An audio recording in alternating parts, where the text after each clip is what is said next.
ಸಾವಯವ ಸಂಪದ. ಸಾವಯವ ಕೃಷಿ ಬದುಕಿನ ಸಮಗ್ರ ಚಿತ್ರಣ ಕುರಿತ ಬಾನುಲಿ ಸರಣಿ ಕೃಷಿ ಸಂಪದ. ಇದುವೇ ಕೃಷಿ ಸಂಪದ. ಜಗದ ಹಸಿವನ್ನು ಮುಕ್ತಗೊಳಿಸುವ ಕೃಷಿ ಸಂಪದ.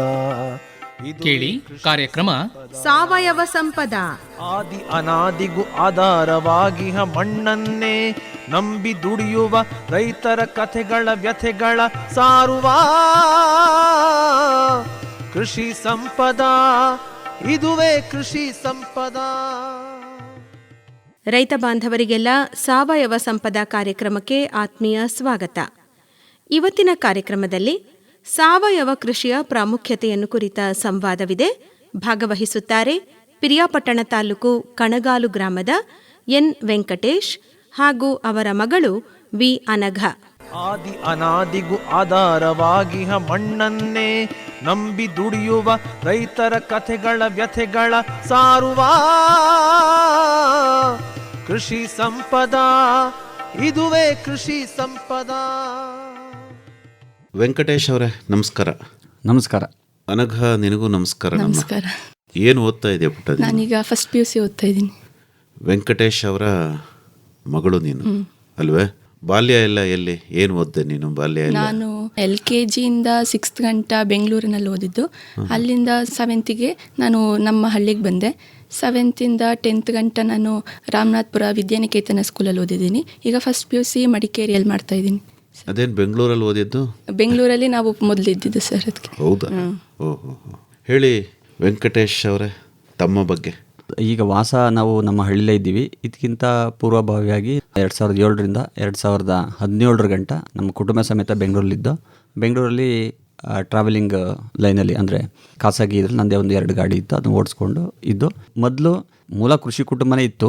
ಬಟ್ ಕೃಷಿ ಕುಟುಂಬ ಆದರೂ ಕೂಡ ರಾಸಾಯನಿಕ ಕೃಷಿಲಿ ಹೊಗೆ ಸೊಪ್ಪು ಈ ಥರ ಬೆಳೆಗಳು ಬೆಳೀತಾ ಇದ್ದು. ತುಂಬ ಸಾಲ ಜಾಸ್ತಿಯಾಗಿ ಕಾರಣಾಂತರದಿಂದ ನಾನು ಮದುವೆ ಆದಮೇಲೆ ಬೆಂಗಳೂರು ಹೋಗಬೇಕಾಯಿತು. ಅಲ್ಲಿ ಹೋಗಿ ಮೊದಲಿಂದ ಕೂಡ ಕೃಷಿ ಅಂದರೆ ರಾಸಾಯನಿಕ ಮುಕ್ತ ಕೃಷಿ ಬಗ್ಗೆ ತುಂಬ ನನಗೆ ಒಲವಿತ್ತು. 2006ರಲ್ಲಿ ನಾನು ಪಾಳೇಕರ ಪದ್ಧತಿ ಮಾಡೋಕ್ಕೆ ಮೈಸೂರಲ್ಲಿ ಕಲಾಮಂದಿರದಲ್ಲಿ 6 ದಿವಸ ಟ್ರೈನಿಂಗು ಕೂಡ ಹೋಗಿದ್ದು, ನಾನು ನನ್ನ ಹೆಂಡತಿ ಇಬ್ಬರೂ. ಪುನಃ ಕಾರಣಾಂತರ ಸಾಲ ಜಾಸ್ತಿಯಾಗಿ ಬೆಂಗಳೂರು ಹೋಗಿ ಸೇರಿಕೊಂಡು ಅಲ್ಲಿ 10 ವರ್ಷ ಇದ್ದು. 10 ವರ್ಷ ಆದಮೇಲೆ ಅಲ್ಲಿ ಪುನಃ ಇದೇ ಗೀಳು ಹೋಗಿತ್ತಿಲ್ಲ ನಮಗೆ, ಏನು ರಾಸಾಯನಿಕ ಮುಕ್ತ ಕೃಷಿ ಬಗ್ಗೆ ಯಾವ ರೀತಿ ಮಾಡಬೇಕು ಏನು ಅಂತ. ಅಲ್ಲಿ ಹೋದ್ಮೇಲೆ ಹಣನೂ ಸಂಪಾದನೆ ಮಾಡೋದು, ಜೊತೆಗೆ ಅನುಭವ, ಜ್ಞಾನ, ಅಗಾಧವಾದ ಜ್ಞಾನ ಸಿಕ್ತು. ಪಾಳೇಕರ್ ಪದ್ಧತಿ ಆಗಿರ್ಬೋದು, ನಮ್ಮ ಖಾದರ್ ಆಗಿರ್ಬೋದು, ಸುರೇಶ್ ದೇಸಾಯಿ, AP ಚಂದ್ರಶೇಖರ್ ಆಗ್ಬೋದು, ನಮ್ಮ ಸಂದೀಪ್ ಮಂಜುನಾಥ್ ಆಗ್ಬೋದು, ಹುಲ್ನಾಚೇಗೌಡರು, ಈ ರೀತಿ ತುಂಬ ಜನ ನಾವು ವೈಯಕ್ತಿಕವಾಗಿ ಭೇಟಿಯಾಗಿ ಮತ್ತು ಮೂಲ ನಮ್ಮ ವರ್ತೂರು ನಾರಾಯಣ ರೆಡ್ಡಿ, ಆ ವರ್ತೂರು ನಾರಾಯಣ ರೆಡ್ಡಿಯಿಂದ ನಾನು ಹಲವಾರು ಬದಲಾವಣೆಗಳು ನನ್ನ ವೈಯಕ್ತಿಕ ಜೀವನದಲ್ಲಿ ನಾನು ಕಂಡುಕೊಂಡಿದ್ದೀನಿ. ನಿಮ್ಮ ವಿದ್ಯಾಭ್ಯಾಸ ಏನು? ನಾವು 2001ಕ್ಕೆ ನಂದು ಮೈಸೂರು ಯೂನಿವರ್ಸಿಟಿಲಿ BA ಮುಗೀತು. ನಾನು ಮತ್ತು ನನ್ನ ಹೆಂಡತಿ ಅಂಜನಾದೇವಿ ಇಬ್ಬರು ಕ್ಲಾಸ್ಮೇಟ್ ನಾವು. ಓಹ್, ಲವ್ ಮ್ಯಾರೇಜಾ? ಒಟ್ಟಿನಲ್ಲಿ ಇಬ್ಬರು ಇಷ್ಟಪಟ್ಟೆ ಮದುವೆ ಆದ. ನಾನೇ ವೈಯಕ್ತಿಕ ಕೇಳ್ಕೊಂಡು ಅವಳನ್ನ ಮದುವೆ. ಅವರು ರೈತ ಕುಟುಂಬದ? ಅವರು ಮೂಲ ರೈತ ಕುಟುಂಬನೇ. ನಮ್ಮ ಮೂಲ ಇಬ್ಬರದು ರೈತ ಕುಟುಂಬನೇ ಬಂದಿದ್ದು. ಅಂದರೆ ಮೂಲಭೂತವಾಗಿ ತಮಗೆ ಜಮೀನಿತ್ತು? ಜಮೀನಿತ್ತು. ಅದರಲ್ಲಿ ತಾವು ರಾಸಾಯನಿಕ ಕೃಷಿ ಮಾಡ್ತಾ ಇದ್ದರು? ಮೊದಲು ರಾಸಾಯನಿಕ ಕೃಷಿ ಮಾಡ್ತಾ ಇದ್ದೆ. ಸಾಲ ಆಗ್ಬಿಟ್ಟು ಬೆಂಗಳೂರಿಗೆ ಹೋದ್ರಿ ಅಲ್ವೇ? ಹೌದು. ಮತ್ತೆ ಬೆಂಗಳೂರಿಂದ ವಾಪಸ್ ಬರೋದಕ್ಕೆ ಕೃಷಿ ಪ್ರೀತಿ ಕಾರಣ ಅಂತ? ಹೌದು. ಕೃಷಿ ಅದ್ರ ಮೇಲೆ ಅಂದ್ರೆ ರಾಸಾಯನಿಕ ಮುಕ್ತ ಕೃಷಿ ಬಗ್ಗೆ ತುಂಬ ಒಲವಿತ್ತು. ಓಕೆ. ಈಗ ಅನಘನ್ನೇ ಕೇಳೋಣ, ಬೆಂಗಳೂರು ಇಷ್ಟನಾ ಅಥವಾ ನಿಮ್ಮೂರು ಇಷ್ಟನಮ್ಮ ನಿಂಗೆ? ಅಂದರೆ ಅಲ್ಲಿದ್ದಾಗ ಅದೇ ತುಂಬ ಇಷ್ಟ ಆಗಿತ್ತು. ಇಲ್ಲಿಗೆ ಬಂದಮೇಲೆ ಗೊತ್ತಾಯಿತು ಇಲ್ಲೇ ತುಂಬ ಚೆನ್ನಾಗಿದೆ, ಅಲ್ಲಿಗಿಂತ ಹೋಲಿಸ್ಕೊಂಡ್ರೆ ಇಲ್ಲೇ ಚೆನ್ನಾಗಿದೆ ಅಂತ ಅನಿಸುತ್ತೆ ಈಗ. ಓ, ನೀನು ಎಲ್ಲಿರ್ತೀಯೋ ಆ ಜಾಗ ಇಷ್ಟಪಡ್ತೀಯ? ಹೋಲಿಕೆ ಮಾಡಿ ಹೇಳು, ಅಲ್ಲಿ ಜೀವನ ಹೇಗೆ ಅನ್ನಿಸ್ತಾ ಇತ್ತು? ಯಾಕೆಂದ್ರೆ ಸಿಟಿ ನೋಡಿ ಆಮೇಲೆ ಹಳ್ಳಿ ನೋಡಿರೋದು ನೀನು. ಹಳ್ಳಿನೇ ತುಂಬ ಚೆನ್ನಾಗಿದೆ ಅನಿಸುತ್ತೆ. ಯಾಕೆ ಚೆನ್ನಾಗಿದೆ ಅನಿಸುತ್ತೆ? ಅಂದರೆ ಈಗ ಎಜುಕೇಷನಿಗೆ ಪರ್ಪಸ್ ಆದರೆ ಸಿಟಿ ಚೆನ್ನಾಗಿದೆ ಅಂತ ಹೇಳ್ಬೋದು. ಇನ್ನು ಬೇರೆ ವಿಷಯ ಎಲ್ಲದಕ್ಕೂ ಹಳ್ಳಿನೇ ಚೆನ್ನಾಗಿರುತ್ತೆ.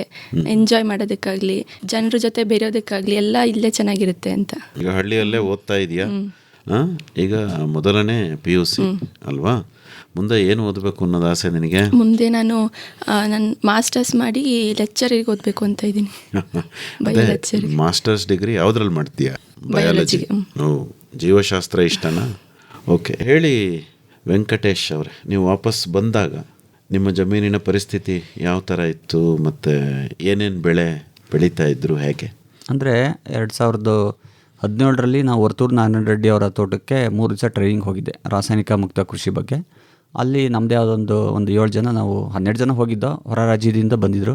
ಅಲ್ಲಿ ಟ್ರೈನಿಂಗ್ ತೊಗೊಂಡ್ಮೇಲೆ ಗೊತ್ತಾಯ್ತು ನಮಗೆ, ನಾವು ರಾಸಾಯನಿಕ ಮುಕ್ತ ಕೃಷಿ ಮಾಡೋರು ಮಾತ್ರ ನಮ್ಮ ಮುಂದಿನ ಪೀಳಿಗೆಗೆ ನಾವು ಸದೃಢ ಆರೋಗ್ಯ ಆಗಲಿ ಸದೃಢ ಬದುಕನ್ನು ಕಟ್ಟೋಕ್ಕೆ ಸಾಧ್ಯ ಅಂತ ನನಗೆ ವರ್ತೂರು ನಾನಡಿಯವ್ರ ತೋಟಕ್ಕೆ ಹೋದಾಗ ಗೊತ್ತಾಯಿತು. ಹಾಗಾಗಿ ಅಲ್ಲಿಂದ ಬಂದು ಮನೆಗೆ ಬಂದಮೇಲೆ ನಾನು ನನ್ನ ಹೆಂಡತಿ ಜೊತೆ ಮಾತಾಡ್ದು. ಆದರೆ ಸಹಜವಾಗಿ ಹೆಣ್ಣು ಅಂದಮೇಲೆ ಸ್ವಲ್ಪ ಸಿಟಿ ಆಕರ್ಷಣೆ ಅದು ಸಹಜ ಅವಳಿಗೆ. ಅವಳು ಇಲ್ಲ ಮಕ್ಕಳ ಎಜುಕೇಷನ್ ಅದು ಇದು ಅಂತ ಅಂದಾಗ ಸ್ವಲ್ಪ ಅವಳು ವಿರೋಧ ವ್ಯಕ್ತಪಡಿಸಲ್ಲ. ಆದರೂ ಕೂಡ ನಾನು ವಾಪಸ್ ಬಂದುಬಿಟ್ಟೆ. ಬಂದಾದ್ಮೇಲೆ ಅವಳು ಕೂಡ ಬಂದಳು. ಅವಳು ಸ್ವಲ್ಪ ದಿವಸ ಇವಳ್ದು 7ನೇ ಕ್ಲಾಸ್ ಮುಗಿದ ಮೇಲೆ ನಾವೆಲ್ಲ ಕುಟುಂಬ ಸಮೇತ ಹಳ್ಳಿಗೆ ಶಿಫ್ಟ್ ಆಗಿ. ಎಷ್ಟು ಜನ ಮಕ್ಕಳು ನಿಮಗೆ? ನನಗಿಬ್ಬರು, ಒಬ್ಬಳು ಮಗಳು, ಇನ್ನೊಬ್ಳು ಮಗಳು, ಅವಳು ಮಗಳು ಓಕೆ, ಲೇಖನ ಅಂತ, ಇಬ್ಬರು ಮಕ್ಕಳು. ಈಗ 2017 ಮಧ್ಯ ಅಂದರೆ 2017-18 ಮಧ್ಯ ಊರಿಗೆ ಬಂದಮೇಲೆ ನಮ್ಮ ಭೂಮಿ ನೋಡ್ತೀವಿ. ಅದು ನಮ್ಮ ಅಣ್ಣ ಮಾಡ್ತಾಯಿದ್ದ. ಅವರೆಲ್ಲ ಹೊಗೆ ಸೊಪ್ಪು ವರ್ಷಕ್ಕೆ 3 ಬೆಳೆ 2 ಬೆಳೆ ತೆಗಿಯೋರು. ಹೊಗೆ ಸೊಪ್ಪು ಮೇಜರ್ ಹೊಗೆ ಸೊಪ್ಪು. ಜಮೀನು ಎಷ್ಟಿತ್ತು? 3 ಎಕರೆ ಇದೆ ನನಗೆ. ಅಂದರೆ 6 ಎಕರೆ ಇದೆ ಒಟ್ಟಿಗೆ. ನಮ್ಮ ಅಣ್ಣಂಗೆ 3 ಎಕರೆ, ನನಗೆ 3 ಎಕರೆ ಇದೆ. ಅಷ್ಟು ಎಲ್ಲ ನೀರಾವರಿನೇ ಇದೆ ನನಗೆ. ನೀರಾವರಿ ಅಂದರೆ ಯಾವುದು? ಅಂದರೆ ಹಾರಂಗಿ ಜಲಾಶಯನೂ ಬರುತ್ತೆ. ಇತ್ತೀಚೆಗೆ ನಾವು ಬೋರ್ವೆಲ್ನು ಕೂಡ ಕೊರೆಸಿದ್ದೀವಿ. ಓಕೆ, ಇದೆ. ಬಟ್ ನಮ್ಮ ತಂದೆ ಏನು ಅಂದರೆ ಅವರು ತುಂಬ ಪ್ರಕೃತಿ ಪ್ರೇಮಿ ಅಂತಲೇ ಹೇಳ್ಬೋದು. ಅವರು ಅತಿಯಾದ ಮರ ಗಿಡ ಇವೆಲ್ಲ ಹೇಳ್ಸಿರು. ಹುಣಸೆ ಮರಗಳಾಗಲಿ, ಈಗ ನಾವು ಹುಣಸೆ ಮರದಿಂದ ನಾವು ಇವತ್ತು ಅನ್ನ ತಿಂತ 2 ಹುಣಸೆ ಮರದಿಂದ ಇವತ್ತು ನಾವು ಊರಿಗೆಲ್ಲ ಅದನ್ನ ಅಂದರೆ ಅವ್ರಿಗೆ ಬಂದು ಅವರೇ ಕುಯ್ಕೊಂಡು ಹೋಗ್ತಾರೆ. ಆ ರೀತಿ 2 ಮರದಿಂದ ಅದು ನನಗೂ ಆದಾಯನೂ ಇದೆ, ಸಣ್ಣ ಪ್ರಮಾಣದ ಆದಾಯನೂ ಕೂಡ ಇದೆ. ಎಷ್ಟು ಆದಾಯ ಮಾಡ್ತಿದ್ದೀರಿ ಸರ್? ಅದು ಈಗ ನಾನೇ ಮೌಲ್ಯವರ್ಧನೆ ಮಾಡಿದ್ರೆ 7,000-8,000 ಗಂಟು ಮಾಡ್ಬೋದು 2 ಮರದಲ್ಲಿ. ನಾವೀಗ ಇತ್ತೀಚೆಗೆ ಜನಗಳು ಕೂಡ ಅದನ್ನು ಬಡಿಯೋಕ್ಕೆ ಅದನ್ನು ಸಂಸ್ಕರಣೆ ಮಾಡೋಕ್ಕೂ ಸಿಗ್ತಾ ಇರೋದ್ರಿಂದ ಹುಂಡಿ ಕೊಟ್ಬಿಡ್ತಾ ಇದ್ದೀವಿ. 3,000-3,500 ಹುಂಡಿ ಕೊಟ್ಬಿಡ್ತೀವಿ. ಇನ್ನು ಇತ್ತೀಚೆಗೆ 2017 ಬಂದ ಮೇಲೆ ಭೂಮಿಯಲ್ಲಿ ತುಂಬ ಇದಾಗಿತ್ತು. ಏನು ಬೆಳೆ ಮಾಡಿದ್ರೂ ಕೂಡ ಬರ್ತಿತ್ತಿಲ್ಲ. ತುಂಬ ಮಣ್ಣು ಭಾಳ ಒರಟಾಗಿತ್ತು. ಒಂಥರ ಕಾಲು ಹಾಕೋಕ್ಕೆ ಆಗ್ತಾಯಿಲ್ಲ, ಅಷ್ಟು ಹೊರಟಿತ್ತು. ಜೊತೆಗೆ ನನಗೆ ರಾಸಾಯನಿಕ ಮುಕ್ತ ಕೃಷಿ ಬಗ್ಗೆ ಸ್ವಲ್ಪ ಅನುಭವ ಜೊತೆಗೆ ಜ್ಞಾನ ಇದ್ದಿದ್ದರಿಂದ ಯಾವ ರೀತಿ ಮಾಡೋದು ಅನ್ನೋದು ಶುರು ಮಾಡಿ ಮೊದಲು ಹಸಿರೆಲೆ ಗೊಬ್ಬರ ಮಾಡಿದ್ರು. ಅಷ್ಟೊತ್ತಿಗೆ ನಮ್ಮೂರಿನ ಕೃಷಿ ಸಂತರಾದ ಕುಳ್ಳೇಗೌಡರವರು ನಮ್ಮೂರಲ್ಲೇ ಇದ್ದರು. ಅವ್ರ ಜೊತೆ ಹೋಗಿ ಭೇಟಿಯಾಗಿ ಅವ್ರ ಮಾರ್ಗದರ್ಶನದಲ್ಲೂ ಕೂಡ ಕೆಲವೊಂದು ಬದಲಾವಣೆ ಕಂಡುಕೊಂಡು ಹಸಿರೆಲೆ ಗೊಬ್ಬರ, ಅತಿ ಹೆಚ್ಚು ಹಸಿರೆಲೆ ಗೊಬ್ಬರ. ಯಾಕೆ ನಮ್ಮ ಹತ್ರ ದನನೂ ಇತ್ತಿಲ್ಲ, ನನ್ನ ಹತ್ರ ಹಳ್ಳಿ ದನ. ಹಸಿರೆಲೆ ಗೊಬ್ಬರ ಅಂದರೆ ಏನು ಬೆಳೆದ್ರಿ? ಹಸಿರೆಲೆ ಗೊಬ್ಬರ ಅಂದರೆ 1 ಎಕರೆಗೆ 15-20-25 kg ಎಲ್ಲ ಥರದ ಧಾನ್ಯಗಳು, ದ್ವಿದಳ, ಏಕದಳ, ಎಣ್ಣೆಕಾಳು, ಔಷಧಿ, ಸಾಂಬಾರು ಪದಾರ್ಥ, ಆ ಧಾನ್ಯಗಳು ಎಲ್ಲನೂ ಮಳೆ ಬಿದ್ದಾಗ ಎರಚಿಬಿಟ್ಟು ಉಳಿಸ್ಬಿಡೋದು. ಉಳಿಸಾದ್ಮೇಲೆ ಅದು ಎಲ್ಲ ಸ್ವಾಭಾವಿಕ ಬೆಳೆದು ಬರುತ್ತೆ. ಬೆಳೆದು ಬಂದಮೇಲೆ ಕೆಲವೊಬ್ರು ಹೇಳ್ತಾರೆ ಅದು ಹೂವು ಬಂದಾಗ ಮಣ್ಣಿಗೆ ಸೇರಿಸಿ ಅಂತ. ನಾನು ಹಂಗೆ ಮಾಡ್ತಿದ್ದೆ. ತುಂಬ ಬಲ್ತ ಮೇಲೆ ಭೂಮಿಗೆ ಸೇರಿಸ್ಬಿಡ್ತೀನಿ. ಅದು ವರ್ಷಕ್ಕೆ 1 ಬೆಳೆ ಬೆಳೀತಿದ್ದು. 1 ಬೆಳೆ ಭೂಮಿಗೆ, ಭೂತಾಯಿಗೆ, ಇನ್ನೊಂದು ಬೆಳೆಗೆ ನಮಗೆ ಅನ್ನೋ ದೃಷ್ಟಿಗೆ ಬೆಳೀತದೆ. ಮೊದಲೆಲ್ಲ ಸಿರಿಧಾನ್ಯ ಹಾಕ್ತೆ. ನಮ್ಮೂರಿಗೆ ನಾನು ಫಸ್ಟ್ ಟೈಮ್ ಬೆಂಗಳೂರಿಗೆ ಬಂದಾಗ ಸಿರಿಧಾನ್ಯ ಹಾಕ್ತೆ, ಹಕ್ಕಿಗಳಲ್ಲಿ ತಿನ್ಕೊಂಡು. ಯಾಕೆ ನನಗೆ ಅನುಭವ ಇತ್ತಿಲ್ಲ ಯಾವ ಟೈಮಲ್ಲಿ ಹಾಕಬೇಕು ಯಾವ ಟೈಮಲ್ಲಿ ಹಾಕಬಾರ್ದು ಅಂತ. ಇದ್ರ ಜೊತೆಗೆ ಏನು ಅಂದರೆ ಯಾವುದೇ ಪರಿಸರದಲ್ಲಿ ಯಾವುದೇ ರೈತ ಆದ್ರೂ ಆ ಸ್ಥಳೀಯ ಜ್ಞಾನ ಅವ್ನಿಗಿರಬೇಕು. ಆ ಸ್ಥಳೀಯ ಜ್ಞಾನ ನಾನು ಸ್ಟಾರ್ಟಿಂಗ್ ಪಡ್ಕೊಳ್ಳಿಲ್ಲ. ಸುಮ್ಮನೆ ಅವರು ಹೇಳಿದ್ರು ಏನೋ ಮಾಡೋದೊಂದು ಮಾಡೋಕ್ಕೆ ಹೋಗಿ ಕೊನೆ ನಮ್ಮವರ ಅತಿ ಹಿರಿಯ ರೈತರನ್ನ ಭೇಟಿ ಮಾಡಿ ಏನೇನು ಬೆಳೀತಿದ್ರಿ, ಏನು ಎಂತು, ನಿಮ್ಮ ಜೀವನ ಶೈಲಿ ಯಾವ ರೀತಿ ಇತ್ತು, ಜೊತೆಗೆ ಮನೆಯಲ್ಲೂ ಕೂಡ ಏನೇ ಬದಲಾವಣೆ ಮಾಡ್ಕೋಬೋದು ರಾಸಾಯನಿಕ ಮುಕ್ತವಾಗಿ. ಹಲ್ಲುಜ್ಜ ಪೇಸ್ಟ್ ಆಗಿರ್ಬೋದು, ಹುತ್ತದ ಮಣ್ಣ ಸ್ನಾನ ಮಾಡೋದಾಗಲಿ, ಹುತ್ತದ ಮಣ್ಣ ಶೇವಿಂಗ್ ಮಾಡೋದಾಗಲಿ, ಈ ರೀತಿ ನಮ್ಮಲ್ಲೇ ಕೂಡ ಕೆಲವೊಂದು ಬದಲಾವಣೆ ಮಾಡ್ಕೊಳ್ಳೋಕೆ ಆಗಿಂದು ನನಗೆ ಪ್ರಕೃತಿಗೆ ಒಲವಿರೋದ್ರಿಂದ ನಮ್ಮ ಹಳೆ ಇವರೆಲ್ಲ ಕೇಳ್ಕೊಂಡು ಬದಲಾವಣೆ ಮಾಡ್ಕೊಂಡು ಬಂದು ಈಗ 5 ವರ್ಷಕ್ಕೆ. ಮೊದಲೆಲ್ಲ ತುಂಬ ಜನ ಆಡ್ಕೊಂಡ್ರು, ಹುಚ್ಚ ಅಂದರು, ಏನೋ ಅಂದರು, ಬೆಂಗಳೂರು ಬಿಟ್ಟು ಬಂದವನೇ ಈ ವ್ಯವಸಾಯದಲ್ಲಿ ಏನು ಮಾಡ್ತಾನೆ ಹಾಗೆ ಹಿಂಗೆ. ಹಾಗೆಲ್ಲ ನಾನು ಗಂಧಲ ಹೊತ್ಕೊಂಡು ಹೋಗ್ಬೇಕಾದ್ರೆ ಮೈಯೆಲ್ಲ ಗಂಧಲ ಸ್ಮೆಲ್ ಬರೋದು. ಜನ ಒತ್ತಿಗೆ ಬರ್ತಿದ್ದಿಲ್ಲ, ನಾನು ಒತ್ತಿಗೆಲ್ಲ. ಆ ರೀತಿ ಎಲ್ಲ ಅನುಭವಗಳಾಗಿದೆ. ಹೇಳಮ್ಮ ಅನಗ, ನಿನಗೆ ವ್ಯವಸಾಯ ಅಂದರೆ ಇಷ್ಟನಾ? ಇಷ್ಟ. ನನಗೂ ಮಾಡೋಕ್ಕಿಷ್ಟ. ಗದ್ದೆ ಹತ್ರ ಹೋಗಿ ನನ್ನ ಓನಾಗಿ ಒಂದಿಷ್ಟು ಸ್ವಲ್ಪ ಜಾಗ ಇಟ್ಕೊಂಡು ನಾನೇ ಏನಾದ್ರು ಹಾಕಿ ಬೆಳೆದು ಮಾಡಬೇಕು ಅಂತ ಇಷ್ಟ. ಅಲ್ಲಮ್ಮ, ಇಲ್ಲಿವರೆಗೂ ಏನು ಮಾಡಿಲ್ವೇ ನೀನು? 3 ಎಕರೆ ಜಮೀನಿದೆ ನಿಮಗೆ? ಮಾಡಿದ. ಓಕೆ. ಮನೆಯಲ್ಲಿ ಒಂದಷ್ಟು ಬದಲಾವಣೆಗಳನ್ನು ತಂದ್ವಿ ಅಂತ ಹೇಳಿದ್ರು. ಯಾರು? ನಿಮ್ಮ ತಂದೆ ಅಲ್ವಾ? ಅಂದ್ರೆ ಈಗ ಪೇಸ್ಟಲ್ಲಿ ಮುಂಚೆ ಹಲ್ಲುಜ್ತಿದ್ದ ಅನ್ಸುತ್ತೆ ಬೆಂಗಳೂರಲ್ಲಿ. ಈಗ ಹಲ್ಲುಜ್ಜೋ ಪುಡಿ ಅವ್ರು ಮಾಡಿದ್ರು, ಸೋಪ್ ಬಹುಶಃ ಮಾಡಿರ್ತಾರೆ. ಹೀಗೆ ಆ ತರಹ ಜೀವನಕ್ಕೆ ನಿನಗೆ ಹೊಂದ್ಕೊಳ್ಳೋದು ಕಷ್ಟ ಆಯ್ತಾ? ಅಂದರೆ ನಾವು ಮೊದಲು ಹೇಗಿದ್ವಿ ಅಲ್ಲಿಂದ ಈ ಥರ ಬದಲಾವಣೆ ಆಗೋಕ್ಕೆ ಸ್ವಲ್ಪ ಏನು ಒಂಥರ ಇದು ಇಷ್ಟ ಆಗಲಿಲ್ಲ, ಆ ಥರ ಅನಿಸ್ತಿತ್ತು. ಬಟ್ ಆಮೇಲೆ ಅದೇ ಮನೇಲಿ ಅದೇ ಫುಲ್ ಬಳಸೋಕ್ಕೆ ಸ್ಟಾರ್ಟ್ ಮಾಡಿದ್ವಲ್ವ, ಆಮೇಲೆ ಹೊಂದ್ಕೊಂಡ್ವಿ ಅದಕ್ಕೇನೆ. ಏನೇನು ಬಳಸ್ತಾ ಇದ್ದೀರಮ್ಮ ನೀವು? ಮನೇಲೇ ಮಾಡ್ತೀವಿ ಸೋಪ್ನ. ಪೇಸ್ಟ್ನ ನಾವು ಪೇಸ್ಟ್ ಹಾಕಲ್ಲ, ಮನೇಲೇ ಮಾಡ್ತಾರೆ, ಪೇಸ್ಟ್ ಮಾಡ್ತಾರೆ. ನೆಕ್ಸ್ಟ್ ಇನ್ನು ಅರಿಶಿನ ಮನೇಲೆ ಬೆಳೀತಾರೆ. ಅಕ್ಕಿನೂ ಸಹ ಅಷ್ಟೇ, ಕೆಂಪು ಅಕ್ಕಿ ಬೆಳೆಸ್ತೀವಿ. ಆಮೇಲೆ ತಲೆಗೆ ಶ್ಯಾಂಪೇನ್ ಹಾಕಲ್ಲ, ಸೀಗೆ ಪುಡಿ ಅದನ್ನ ಹಾಕ್ತೀವಿ. ಚೆನ್ನಾಗಿದೆ ಅಂತ ಅನ್ಸುತ್ತಾ? ಚೆನ್ನಾಗಿದೆ ಅನ್ಸುತ್ತೆ. ಈಗ ಪಕ್ಕದ ಮನೆಯವರೆಲ್ಲ ಬೆಳ್ಳಗೆ ಸಣ್ಣಕ್ಕಿ ತಿಂತಾ ಇದ್ರೆ ನಿನಗೆ ಕೆಂಪಕ್ಕಿ ತಿನ್ನಕ್ಕೇನು ಬೇಜಾರಾಗಲ್ವಾ? ಅನ್ಸುತ್ತೆ, ಆದರೆ ಅದಕ್ಕಿಂತ ಇದೇ ಹೆಲ್ದಿ ಊಟ ತಿನ್ಬೋದು ಸರ್. ಹೌದಾ? ಅಂದರೆ ಈಗ ನೀವು ಬದುಕ್ತಾ ಇರುವಂತಹ ರೀತಿ ಏನಿದೆಯಲ್ಲ ಮನೆಯಲ್ಲಿ ಒಂದಷ್ಟು ಬದಲಾವಣೆ ಮಾಡಿಕೊಂಡು ಅದಕ್ಕೆ ನಿನಗೇನು ಕೀಳರಿಮೆ ಇಲ್ಲ ಇಲ್ಲ ಇಲ್ಲ ಅಲ್ವಾ? ಸಂತೋಷವಾಗಿದೆಯಾ? ರೇಷ್ಮೆ ಐಸಿರಿ. ರೇಷ್ಮೆ ಕೃಷಿ ತಾಂತ್ರಿಕತೆಗಳನ್ನು ಕುರಿತ ಬಾನುಲಿ ಸರಣಿ ಪ್ರತಿ ಮಂಗಳವಾರ ಸಂಜೆ 6:50 ಕೃಷಿ ರಂಗದಲ್ಲಿ ಪ್ರಸಾರವಾಗುತ್ತಿದೆ. ರೇಷ್ಮೆ ಐಸಿರಿ ಬೆಳೆಯಲು ಕೃಷಿಕರ ಪಾಲಿಗೆ ಸಿರಿಸಿರಿ. ವೈಜ್ಞಾನಿಕ ರೇಷ್ಮೆ ಕುರಿತ ಸಂಪೂರ್ಣ ಮಾಹಿತಿ ನಿಮ್ಮ ಮನೆ ಬಾಗಿಲಿಗೆ ಬರುತ್ತಿದೆ. ವಿಜ್ಞಾನಿಗಳೊಂದಿಗೆ ಸಂವಾದ, ರೇಷ್ಮೆ ಕೃಷಿಕರ ಅನುಭವ, ನೇರ ಫೋನ್ ಇನ್ ಕಾರ್ಯಕ್ರಮಗಳು, ರೇಷ್ಮೆ ಕೃಷಿ ತರಬೇತಿ ಕಾರ್ಯಕ್ರಮಗಳು ಸರಣಿಯ ವಿಶೇಷ. ಹಿಪ್ಪು ನೇರಳೆ ಸೊಪ್ಪನ್ನು ತಿಂದು ಹೊನ್ನದಾರದ ಗೂಡನ್ನು ನೇಯ್ದು ರೈತನ ಆದಾಯ ಸುಸ್ಥಿರ ಮಾಡುವ ಕೌತುಕ ಬೆಳೆಯ ರೇಷ್ಮೆ ಐಸಿರಿ. ಉತ್ತಮ ಕೇಳುಗರಿಗೆ ಬಹುಮಾನವೂ ಉಂಟು. ತಪ್ಪದೆ ಆಲಿಸಿ, ಅಳವಡಿಸಿ. ಪ್ರತಿ ಮಂಗಳವಾರ ಸಂಜೆ 6:50 ಕೃಷಿ ರಂಗದಲ್ಲಿ ಪ್ರಸಾರವಾಗುತ್ತಿದೆ ರೇಷ್ಮೆ ಕೃಷಿ ತಾಂತ್ರಿಕತೆಗಳನ್ನು ಕುರಿತ ಬಾನುಲಿ ಸರಣಿ ರೇಷ್ಮೆ ಐಸಿರಿ. ಹಸಿರು ಹೊನ್ನಿದು ಮಣ್ಣಲ್ಲಿ ಬೆಳೆಯುವ ಬಂಗಾರ, ಉಡಿಗೆ ತೊಡಿಗೆಗೆ ಸಂಪ್ರದಾಯದ ಶೃಂಗಾರ. ಮನೆಯಲ್ಲಿ ಏನು ಬದಲಾವಣೆ ತಂದ್ರಿ ಹೇಳಿ ಮನೆಯಲ್ಲಿ ವೆಂಕಟೇಶ್ ಅವರೇ? ಸ್ಟಾರ್ಟಿಂಗ್ ಪ್ರಾರಂಭದಲ್ಲಿ 2018ಕ್ಕೆ ಊರಿಗೆ ಬಂದಮೇಲೆ ಆಗ ನಮ್ಮ ತಾಯಿ ಮನೆಯ ಮೇಲೆ ಇದ್ದೇ ಇರುತ್ತೆ, ನಕಾರಾತ್ಮಕ ಅಂಶಗಳು ಇದ್ದೇ ಇರುತ್ತೆ, ಅದ್ರ ಬಗ್ಗೆ ಮಾತಾಡೋದು ಬೇಡ, ನಾವು ಏನು ಸಕಾರಾತ್ಮಕ ಅಂಶಗಳ ಬಗ್ಗೆ ಮಾತಾಡೋಣ.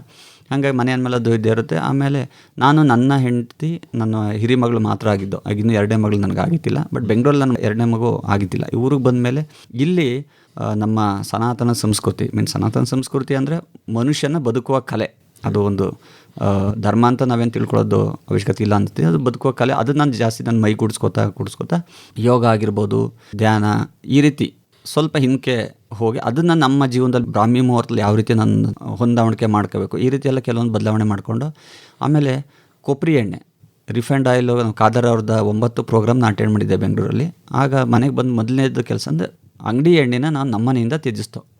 ನಾವೇ ಕೊಬ್ಬರಿ, ನಮ್ಮದು ಸ್ವಲ್ಪ ಒಂದು 20-22 ತೆಂಗಿನ ಮರ, ಹಳೆ ತೆಂಗಿನ ಮರ ಇದರಿಂದ ನಾವೇ ಕೊಬ್ಬರಿ ತಂದು ಮನೆಯಲ್ಲೇ ಅದು ಕೊಬ್ಬರಿ ಎಣ್ಣೆ ಮೊದಲು ಬದಲಾವಣೆ ಮಾಡ್ದೋ. ಆ ಬದಲಾವಣೆ ಮಾಡಾದ್ಮೇಲೆ ನಮ್ಮದು ಚರ್ಮದ್ದೆಲ್ಲ ಸ್ವಲ್ಪ ಏನೋ ಚೇತರಿಕೆ ಅನ್ನೋದು ಕಾಣಿಸ್ತು. ಅಂದರೆ ಹೇಗಿದೆಯಮ್ಮ ಕೊಬ್ಬರಿ ಎಣ್ಣೆ? ಚೆನ್ನಾಗಿದೆ.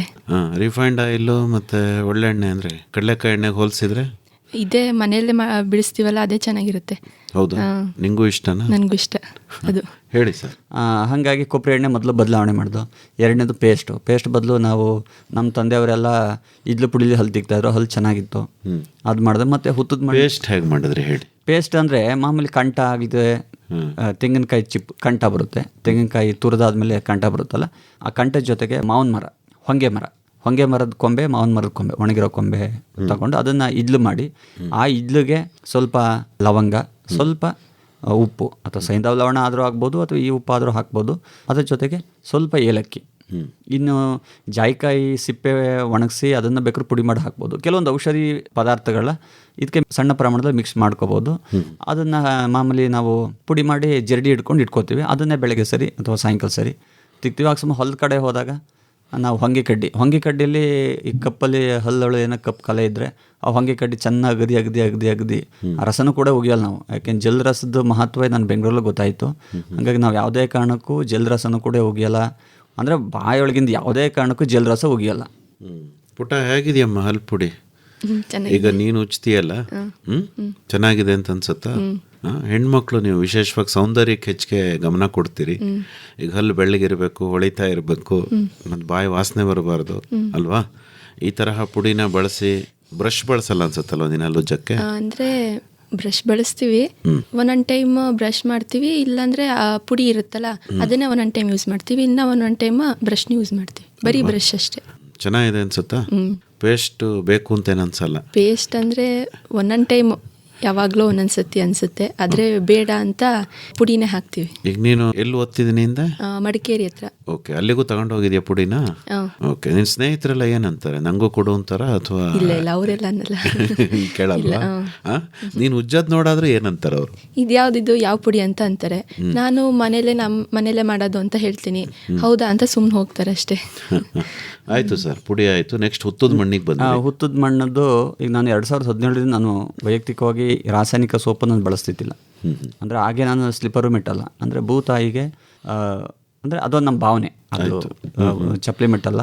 ನಾನು ಎಲ್ಲೇ ಹೋದರೂ ಕೂಡ ಬರಿಗಾಲ ಓಡಾಡ್ತೀನಿ. ಆ ಬರಿಗಾಲಲ್ಲಿ ಓಡಾಡೋದ್ರಿಂದ ನಮ್ಮಲ್ಲಿ ಎನರ್ಜಿ ಸಕಾರಾತ್ಮಕ ಅಂಶಗಳು ಜಾಸ್ತಿ ಇರುತ್ತೆ. ಅಂದರೆ ಭೂತಾಯಿಗೆ ನಾವು ಪಾದನ ಇದು ಮಾಡಿದಾಗ ನಮ್ಮಲ್ಲಿ ಸಕಾರಾತ್ಮಕ ಅಂಶಗಳು ಜಾಸ್ತಿ ಆಗುತ್ತೆ ಅನ್ನೋದು ಕೂಡ ನಮ್ಮ ವೇದಗಳಲ್ಲೂ ಅಥವಾ ಇದರಲ್ಲೂ ಇದೆ.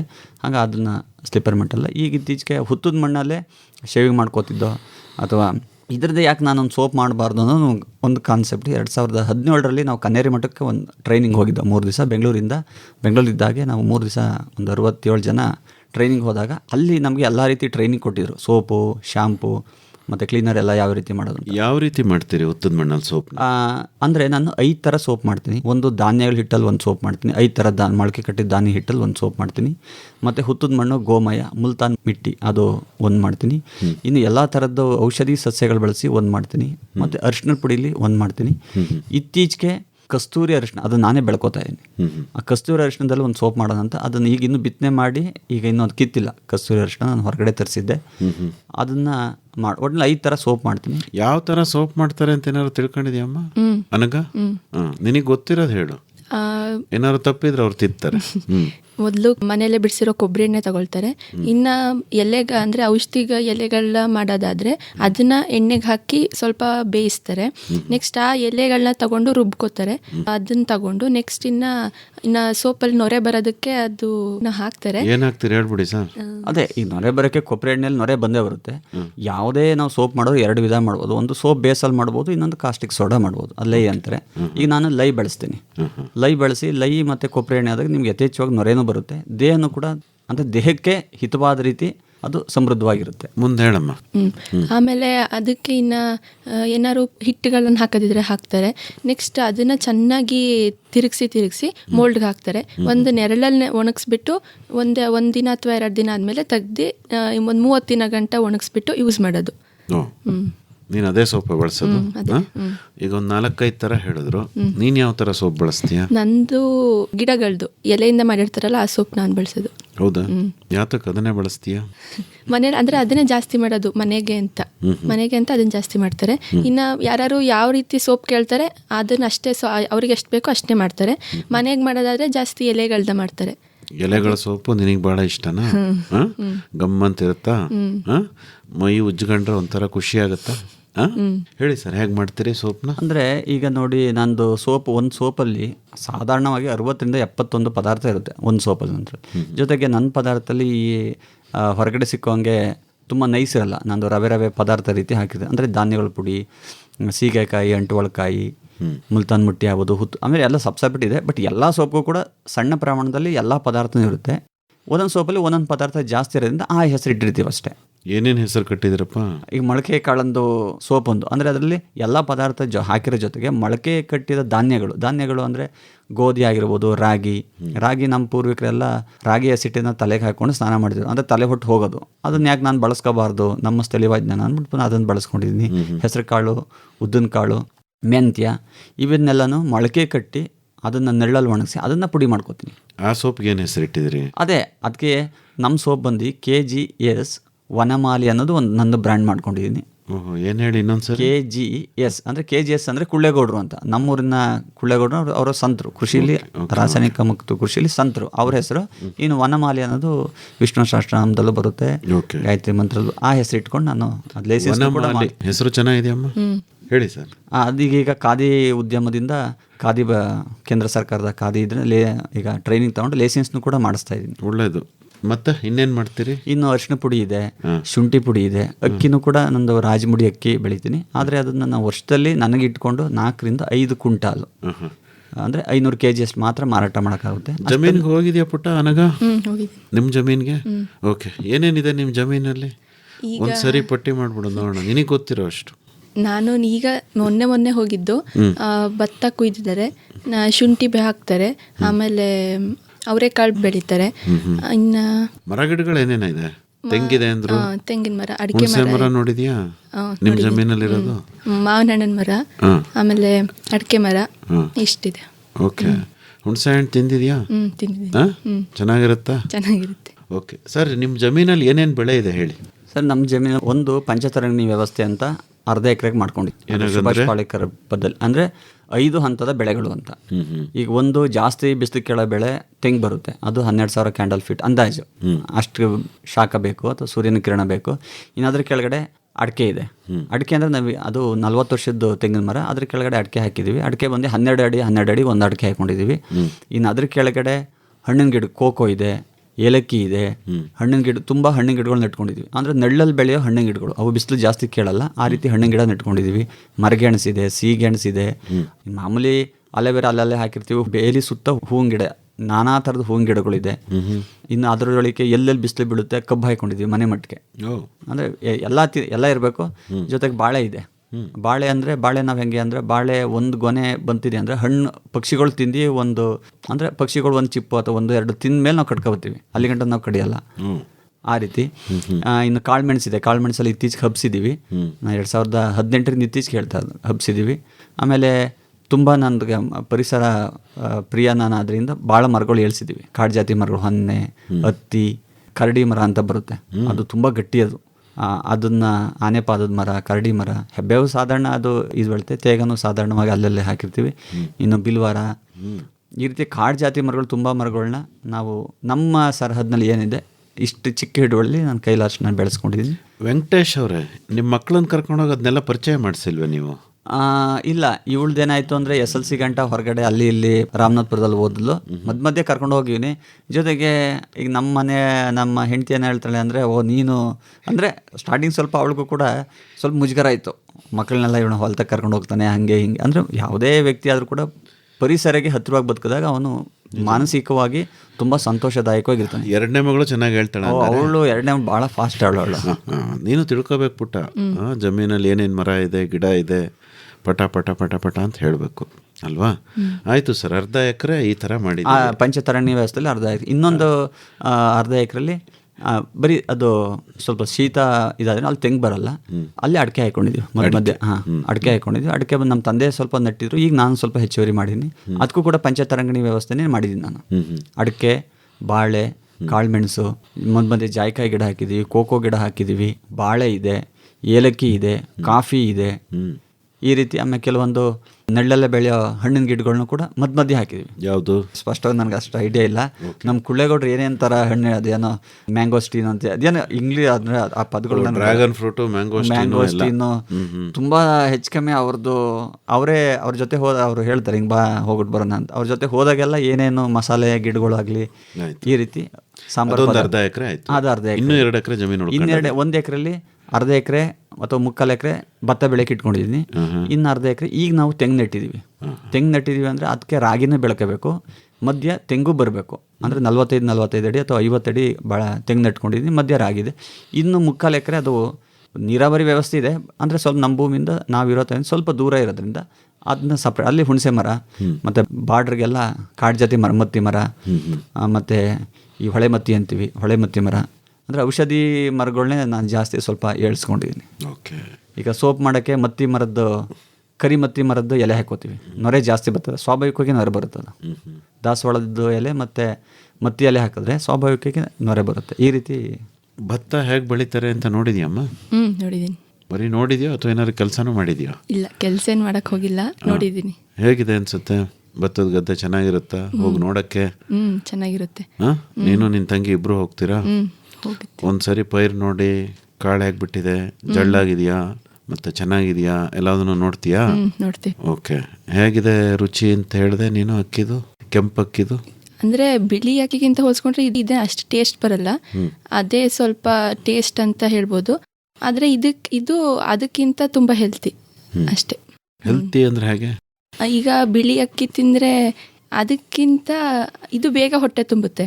ಅಂದರೆ ಅದನ್ನು ಸ್ವಲ್ಪ ಜಾಸ್ತಿ ತಿನ್ನಬೇಕು ಆ ಥರ ಆಗುತ್ತೆ. ಆಮೇಲೆ ಅದಕ್ಕಿಂತ ಇದು ಸ್ವಲ್ಪ ಫ್ಯಾಟ್ ಕಮ್ಮಿ ಇದೆ. ಅಂದರೆ ನಿನಗೆ ಇಷ್ಟ ಆಗುತ್ತೆ ಅಲ್ವಾ?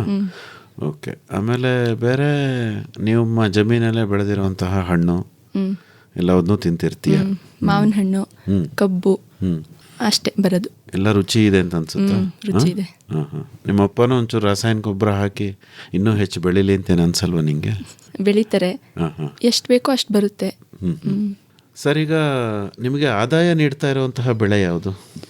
ನಂದು 2017ಕ್ಕಿಂತ ಮುಂಚೆ ನಾನು ಬೆಂಗಳೂರಲ್ಲಿ ಸ್ವಲ್ಪ ದುಡ್ದಿಟ್ಟಿದ್ಕೊಂಡು, ಅಂದರೆ ನನಗೆ ಯಾವುದೇ ರೀತಿ ದುಶ್ಚಟ ಅಂತ ಏನಲ್ಲ, ನಾನು ಆ ರೀತಿ ಹವ್ಯಾಸಗಳನ್ನ ರೂಢಿಸ್ಕೊಂಡಿದ್ದೀನಿ. ಸಕಾರಾತ್ಮಕ ಹವ್ಯಾಸಗಳನ್ನ ನಾನು ರೂಢಿಸ್ಕೊಂಡಿದ್ದೀನಿ. ಬುಕ್ ಓದಾಗಿರ್ಬೋದು, ಸತ್ಸಂಗ ಆಗಿರ್ಬೋದು, ಈ ರೀತಿ ರೂಢಿಸ್ಕೊಂಡ್ಮೇಲೆ ಬೆಂಗಳೂರು ಜೀವನ ಆಸೆ ಆದಮೇಲೆ ಊರಿಗೆ ಬಂದಮೇಲೆ ನನಗೆ ಗೊತ್ತಿತ್ತಾಗೆ ರಾಸಾಯನಿಕ ಮುಕ್ತ ಕೃಷಿ ನಾವು ಸ್ಟಾರ್ಟಿಂಗು 2-3 ವರ್ಷ ಏನೂ ನನಗೆ ಆದಾಯ ಬರಲ್ಲ, ಬರೀ ನಾವು ಅದಕ್ಕೆ ಹೂಡಿಕೆ ಮಾಡ್ತಾನೆ ಇರಬೇಕು.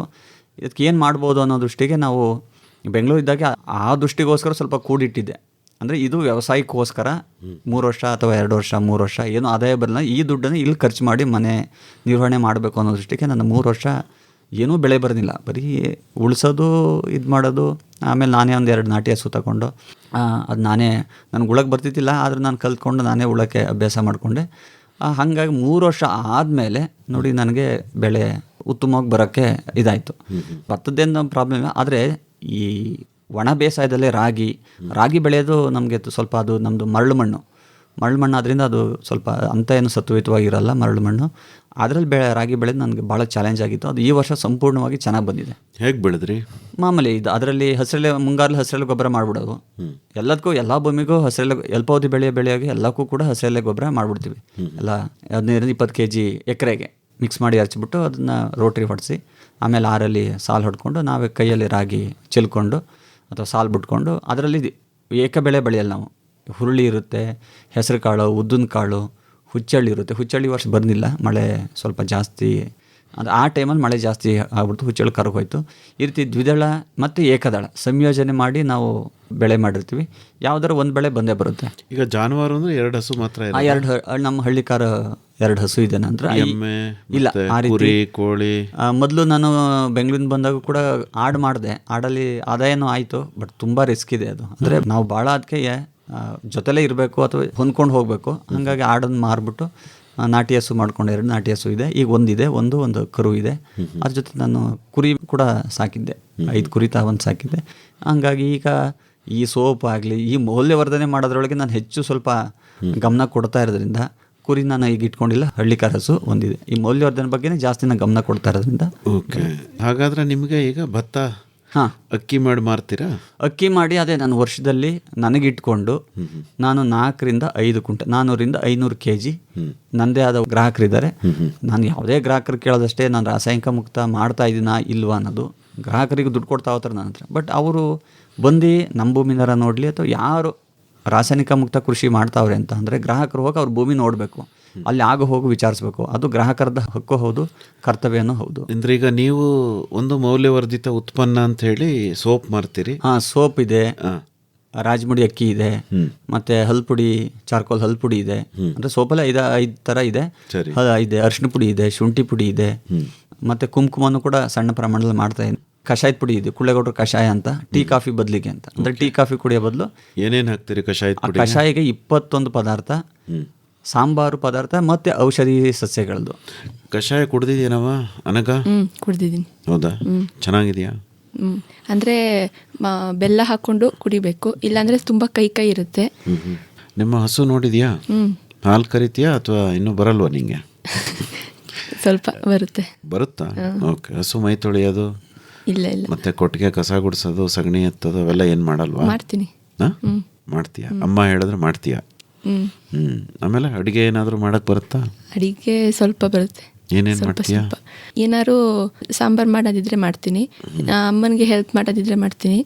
ಇನ್ನು ಅನ್ನ ಮಾಡೋದಾದರೆ, ಆಮೇಲೆ ಸಾರಿಗೆ ಹೇಳ್ಕೊಟ್ರೆ ಎಲ್ಲ ಮಾಡ್ತೀನಿ. ಒಗ್ಗರಣೆ ಹಾಕ್ತೀಯಾ? ಸರ್, ತರಕಾರಿಗಳನ್ನೇನು ಬೆಳೆಯಲ್ವೇ ತಾವು? ಸರ್ ತರಕಾರಿ ಅಂದರೆ ಕೆಲವೊಂದು ತರಕಾರಿ ರಾಸಾಯನಿಕ ಮುಕ್ತ ಕೃಷಿಲಿ ಬರೋದು ಅಂತ ನನಗೆ ಇತ್ತೀಚೆಗೆ ನೋಡಿ, ಮೆಣಸಿನ್ಕಾಯಿ ನಾಟಿ ಬೀಜ ತಂದು ಹಾಕಿದ್ರು ಕೂಡ ಅದು ಬುಡದ ಪ್ರಮಾಣ ಕಮ್ಮಿ ಇರೋದ್ರಿಂದ ಕೆಲವೊಂದು ಪದಾರ್ಥನ ಬೆಳ್ಕೊತೀವಿ, ಕೆಲವೊಂದು ಪದಾರ್ಥ ಹೊರಗಡೆಯಿಂದ ತರ್ತೀವಿ, ಅದನ್ನು ಹುಣಸೆ ಹಣ್ಣಿಗೆ ನೆನೆ ಹಾಕ್ಬಿಟ್ಟು ಒಂದು 20-25 ನಿಮಿಷ ನೆನೆ ಹಾಕ್ಕೊಂಡು ಅದನ್ನ ಅಡುಗೆಗೆ ಬಳಸ್ತೀವಿ. ಎಲ್ಲನೂ ಬೆಳೆಯೋಕ್ಕಾಗಲ್ಲ. ಕೆಲವೊಂದು ಪದಾರ್ಥ ಗೆಡ್ಡೆ ಗೆಣಸು ಮತ್ತು ಸೊಪ್ಪು ಪದಾರ್ಥ ನಾನೇ ಬೆಳ್ಕೊತೀನಿ. ನುಗ್ಗೆ ಸೊಪ್ಪಿದೆ, ಚಕ್ರಮುನಿ ಸೊಪ್ಪಿದೆ, ಇನ್ನು ಹೊಲದ ಹತ್ರ ಎಲ್ಲ ಗಿಡಗಂಟಿ ಹೊಲದಲ್ಲೇ ಬೆಳೆಯೋ ಸೊಪ್ಪುಗಳು, ನೆಲದಲ್ಲಿ ಉಳೋಕ್ಕಿಂತ ಮುಂಚೆ ಅದು ಉತ್ತ ಮೇಲೆ ಬರೋ ಸೊಪ್ಪುಗಳನ್ನ, ಅಂದರೆ ಸೊಪ್ಪನ್ನ ಜಾಸ್ತಿ ಬಳಸ್ತೀವಿ ನಾವು. ಇನ್ನು ದ್ವಿದಳ ಧಾನ್ಯ ಕಾಳುಗಳು, ಉದ್ದಿನ ಕಾಳು, ಹೆಸರು ಕಾಳು, ಹುರುಳಿ ಕಾಳು, ಅವರೆಕಾಳು, ಇವೆಲ್ಲ ಮಾಡ್ಕೋತೀವಿ. ಮತ್ತು ಮೊಳಕೆ ಕಟ್ಟಿದ ಧಾನ್ಯನೂ ಕೂಡ ನಾವು ಬೆಳಗ್ಗೆ ಸರಿ ಅಥವಾ ಸಾಯಂಕಾಲ ತಿನ್ನೋಕ್ಕೆ ಬಳಸ್ತೀವಿ. 2017ರಿಂದ ತಾವು ಈ ಸಾವಯವ ಕೃಷಿಯನ್ನು ಮಾಡ್ತಾ ಇದ್ದೀರಿ. ರಾಸಾಯನಿಕ ಮುಕ್ತ ಕೃಷಿ. ಆಯಿತು, ಹಾಗೆ ಅನ್ಕೊಳ್ಳೋಣ ಅಲ್ವಾ. ಈಗ ಅಲ್ಲಿಂದ ಇಲ್ಲಿಗೆ ನಿಮ್ಮ ವ್ಯವಸಾಯದ ಖರ್ಚು ದಿನೇ ದಿನೇ ಕಡಿಮೆ ಆಗ್ತಾ ಇದೆ? ಕಮ್ಮಿ ಆಗ್ತಾ ಇದೆ ಸರ್. ಓಕೆ, ಈಗ ಯಾವ ಲೆವೆಲಲ್ಲಿ? ಈಗ ಅಂದರೆ ರಾಸಾಯನಿಕ ಮುಕ್ತ ಕೃಷಿಲಿ ಮನುಷ್ಯನ ಶ್ರಮವನ್ನು ಜಾಸ್ತಿ ಕೇಳುತ್ತೆ. ಅದಕ್ಕೆ ನಾವು ತಯಾರಿರಬೇಕು. ಸುಮ್ಮನೆ ಯಾರನ್ನೋ ಬಿಟ್ಬಿಟ್ಟು ನೀನು ಮಾಡ್ತಾ ಇರೋ ಅಂದ್ಬಿಟ್ಟು ನಾವು ಹೋಗಿ ಸರ್ಕಲ್ಲು ಅಥವಾ ಬೇರೆ ಕಡೆ ಹೋದಾಗ ಅದು ರಾಸಾಯನಿಕ ಮುಕ್ತ ಕೃಷಿ ಅಥವಾ ಸಾವಯವ ಕೃಷಿ ಆಗಲ್ಲ. ಮಾನವನ ಶ್ರಮನ ಜಾಸ್ತಿ ಕೇಳೋದ್ರಿಂದ ನಾವು ಜಾಸ್ತಿ ಅದಕ್ಕೆ ಸಮಯನ ಕೊಡಬೇಕಾಯ್ತದೆ. ಕೊಟ್ಟಾಗ ಅದು ಖರ್ಚು ಕೂಡ ಕಮ್ಮಿ ಇರುತ್ತೆ. ನಾನು ಯಾವುದೇ ರೀತಿ ಈಗ ಎಷ್ಟು ಖರ್ಚಾಗ್ತಿದೆ ಹೇಳಿ ಸರ್? ಈಗ ಇತ್ತೀಚೆ ನೋಡಿ, ನಾನು ಸ್ವಲ್ಪ ಶುಂಠಿ ಬೆಳೆದೀನಿ. ಅದಕ್ಕೆ ನಂದು ಏನು ಖರ್ಚೇ ಇಲ್ಲ. ಒಂದು ಮೂಟೆ ಬೀಜ ಶುಂಠಿ ನಮ್ಮ ತಂಗಿ, ನಮ್ಮ ಭಾವ ಅವ್ರು ಕೊಟ್ಟರು.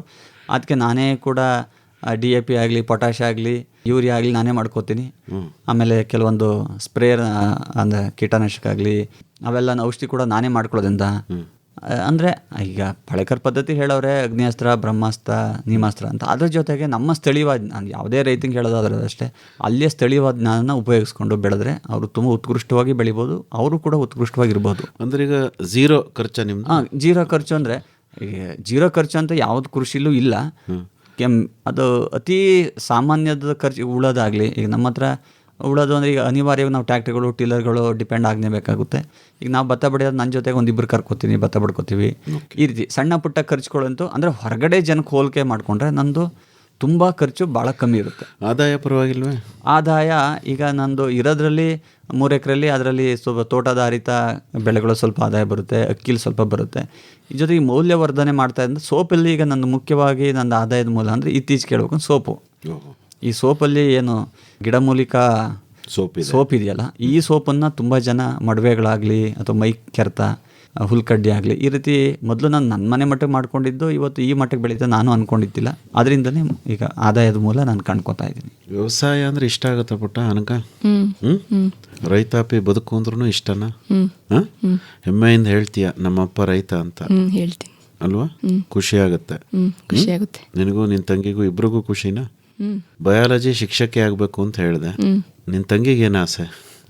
ಅವಳಿನ್ನ ಚಿಕ್ಕವಳು. ಹೌದೇ? ಸರಿ ಸರಿ ಸರ್, ಮುಂದೆ ಇನ್ನು ಏನು ಮಾಡಬೇಕು ಅಂದ್ಕೊಂಡಿದ್ದೀರಿ?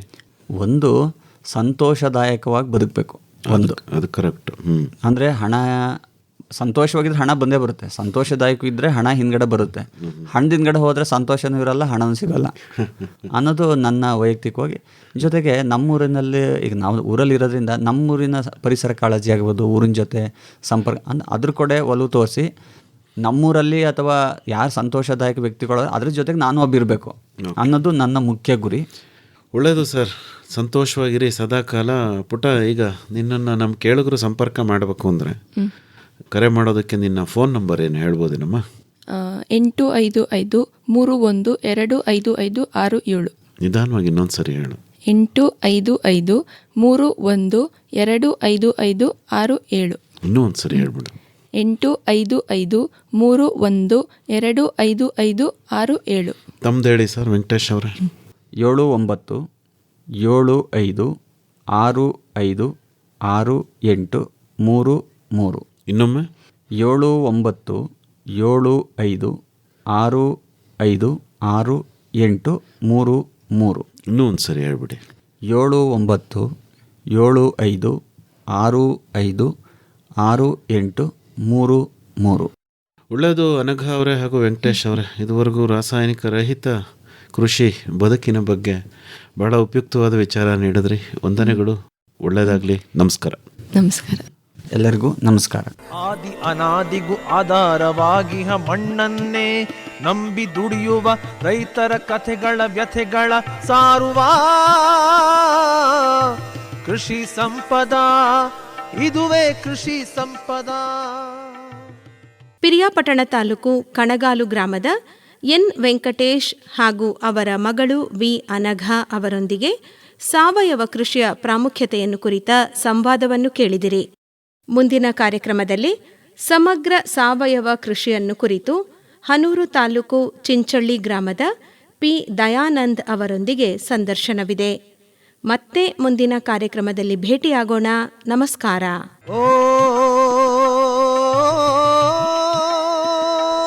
ಸಾವಯವ ಸಂಪದ ಸಾವಯವ ಕೃಷಿ ಬದುಕಿನ ಸಮಗ್ರ ಚಿತ್ರಣ ಕುರಿತ ಬಾನುಲಿ ಸರಣಿ ಕೇಳಿದಿರಿ. ಕೃಷಿ ಸಂಪದ, ಇದುವೇ ಕೃಷಿ ಸಂಪದ. ಜಗದ ಹಸಿವನ್ನು ಮುಕ್ತಗೊಳಿಸುವ ಕೃಷಿ ಸಂಪದ. ಸಹಯೋಗ ವಿಸ್ತರಣಾ ಶಿಕ್ಷಣ ಘಟಕ, ಸಾವಯವ ಕೃಷಿ ಸಂಶೋಧನಾ ಕೇಂದ್ರ ನಾಗನಹಳ್ಳಿ, ಮೈಸೂರು ಜಿಲ್ಲಾ ಕೃಷಿ ತರಬೇತಿ ಕೇಂದ್ರ, ಕೃಷಿ ಇಲಾಖೆ ಮೈಸೂರು, ವಲಯ ಕೃಷಿ ಸಂಶೋಧನಾ ಕೇಂದ್ರ ವಿಸಿ ಫಾರಂ ಮಂಡ್ಯ ಹಾಗೂ ಮೈಸೂರು, ಮಂಡ್ಯ, ಚಾಮರಾಜನಗರ ಜಿಲ್ಲಾ ಸಾವಯವ ಕೃಷಿಕರ ಒಕ್ಕೂಟ. ಸಾವಯವದಲ್ಲಿ ಸಮಗ್ರ ಕೃಷಿಯಿರೆ ಮಣ್ಣಿಗೂ ಮನುಜಗೂ ಆರೋಗ್ಯ. ವಿಷ ರಾಸಾಯನಿಕವಾ ಕೃಷಿಯಲ್ಲಿ ತೊರೆದರೆ ಬೆಳೆಯೋ ಬೆಳೆಯೆಲ್ಲ ಅಮೃತವು. ಬೆಳೆಯೋ ಶೀರ್ಷಿಕೆ ಗೀತರಚನೆ ರಮೇಶ್ ಪಿ ರಂಗಸಮುದ್ರ. ಗೀತೆಯ ರಾಗ ಸಂಯೋಜನೆ ಹಾಗೂ ಗಾಯನ ನಿತಿನ್ ರಾಜಾರಾಮ್ ಶಾಸ್ತ್ರಿ. ಕೃಷಿ ಸಂಪದ, ಇದುವೇ ಕೃಷಿ ಸಂಪದ. ನೆರವು ಆರ್ ಲೋಕೇಶ್ವರಿ.